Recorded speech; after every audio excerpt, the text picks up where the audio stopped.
Hi అండి, అందరికీ నమస్తే. మనం ఈరోజు ఈ వీడియోలో భగవద్గీతను పారాయణం చేయటం వలన ఏ ఫలితం కలుగుతుందో తెలుసుకుందాం. అర్జున విషాద యోగ పారాయణం ద్వారా పాపాలు తొలగిపోతాయి, పూర్వజన్మ స్మృతి కలుగుతుంది. సంఖ్యాయోగం ద్వారా ఆత్మస్వరూపమును తెలుసుకోగలుగుతాము. కర్మయోగం ద్వారా మీ చుట్టూ ఉన్న ప్రేతాత్మలు తొలగిపోతాయి. అలాగే జ్ఞానయోగ పారాయణం ద్వారా పశు వృక్ష పక్షు పాపాలు కూడా నశించి ఉత్తమమైన లోకాలని చేరుతాయి. తద్వారా పుణ్యప్రాప్తి కలుగుతుంది.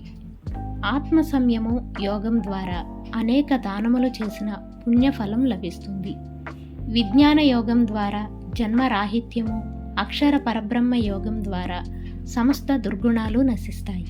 రాజ విద్య గుహయోగం ద్వారా పరుల సొత్తును అపహరించిన పాపములు పోతాయి. విభూతి యోగం ద్వారా సకల పాప విముక్తి కలుగుతుంది. భక్తి యోగం ద్వారా ఇష్టదేవతా దీవెనలు లభిస్తాయి.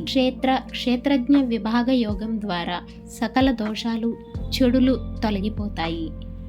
గుణత్రయ విభాగ యోగం పారాయణం చేయడం ద్వారా అనేక పాపములు, స్త్రీ దోషాలు పోతాయి.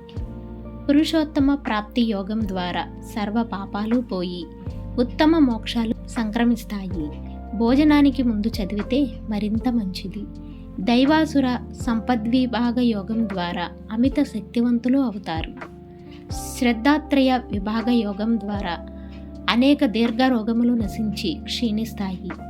మోక్ష సన్యాస యోగం ద్వారా అనేక యజ్ఞములు చేసిన ఫలములు కలుగుతాయి. ఫ్రెండ్స్, మరొక మంచి వీడియోతో మళ్ళీ కలుద్దాం. Thanks for watching.